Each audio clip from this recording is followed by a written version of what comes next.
continuación resolveremos un problema sobre el tema de movimiento en dos dimensiones. Un globo de 124 kilogramos que lleva una canastilla de 22 kilogramos desciende con rapidez constante hacia abajo con una velocidad de 20 metros sobre segundo. Una piedra de 1 kilogramo se lanza desde la canastilla con una velocidad inicial de 15 metros sobre segundo perpendicular a la trayectoria del globo en descenso, medida relativa a una persona en reposo en la canasta. Esa persona ve que la piedra choca contra el suelo 6 segundos, vamos a subrayarlo, después de lanzarse.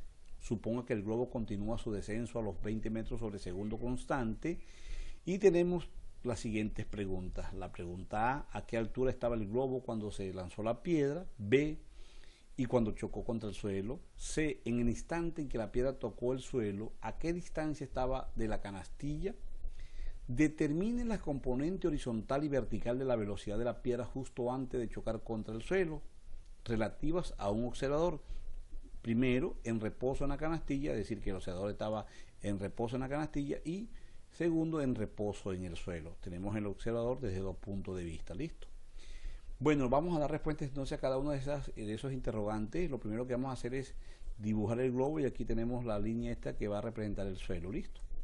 Entonces vamos con la primera pregunta. Dice, ¿a qué altura estaba el globo cuando se lanzó la piedra? Bueno, recordemos algo, que el globo va en este sentido, ¿sí?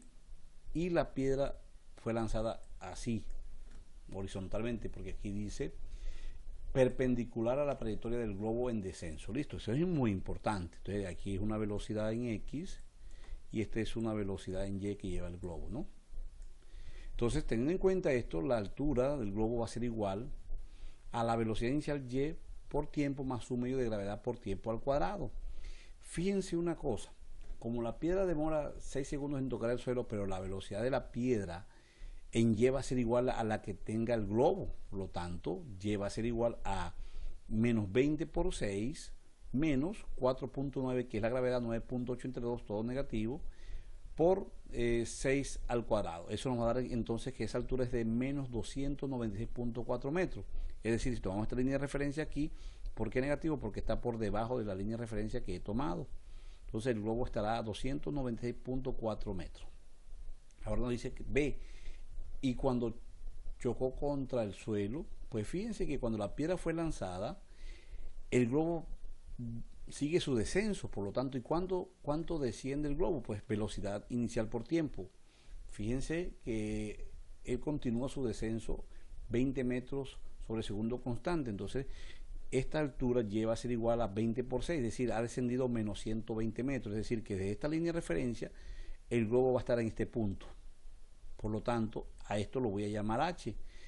Y H, es decir, ¿cuánto va a estar el globo con respecto al suelo? Va a estar a 296.4 menos 120. Es decir, va a estar a 176.4 metros del suelo. Eso es la parte B. Pasemos a la parte C. Dice, en el instante en que la piedra tocó el suelo, ¿a qué distancia estaba de la canastilla? Bueno, entonces fíjense lo siguiente. La piedra va a hacer un recorrido horizontal en este sentido. ¿Y cómo se calcula? ¿Por qué 90 metros? Porque obviamente si multiplicamos 15 por 6, ¿sí? Que es la velocidad que lleva la piedra, ¿sí? Va a recoger 90 metros en este sentido. ¿Y a cuánto estaba cuando estaba la canastilla con respecto al suelo? Cuando toca la piedra estaba a 176.4, aquí lo tenemos, listo. Entonces esta será la distancia que vamos a calcular. Y esta distancia no es más que, utilizando Pitágoras, la raíz de x cuadrado más y cuadrado. Entonces tendremos 90 al cuadrado más 176.4 al cuadrado. Nos dará entonces que estará la piedra con respecto a la canastilla que está aquí, ¿sí? Va a estar a ¿cuánto? A 198 metros. Listo. Bueno, falta la parte D.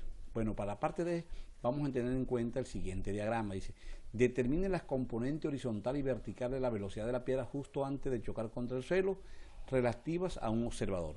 Entonces fíjense lo siguiente. Aquí tenemos el marco del suelo, el marco de la canasta. Este diagrama me lo he tomado del libro Semankey. Y tenemos aquí la posición de la piedra en ambos marcos, ¿sí? Porque esta es la que va a variar. Esto lo he llamado velocidad de la canasta relativa al suelo. Entonces, ¿qué ocurre acá? Fíjense que la velocidad de la piedra relativa al suelo no va a ser igual a lo siguiente, modelos matemáticos establecidos, a la velocidad de la canasta relativa al suelo más la velocidad de la piedra relativa con la canasta.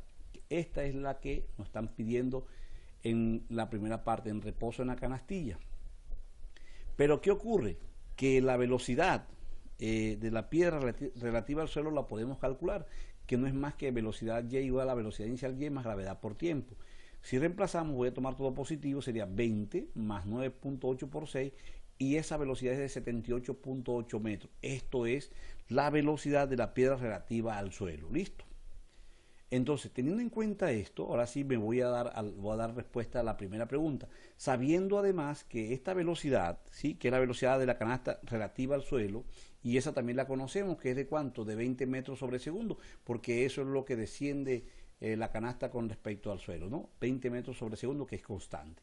Entonces, esto es lo que nos están pidiendo en reposo en la canastilla. Entonces, ¿qué ocurre? Esto lo vamos a pasar allá a restar, y nos queda, como esto ya lo sabemos, que es ¿cuánto? 78.8 menos esto, que es menos 20. Nos dará entonces que esa velocidad relativa sería 58.8 metros. Esto en este sentido, ¿no?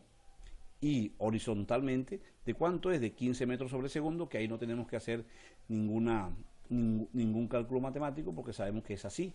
Cuando el oscilador está en reposo en la canastilla, la piedra sale con una velocidad de ¿cuánto? De 15 metros sobre segundo.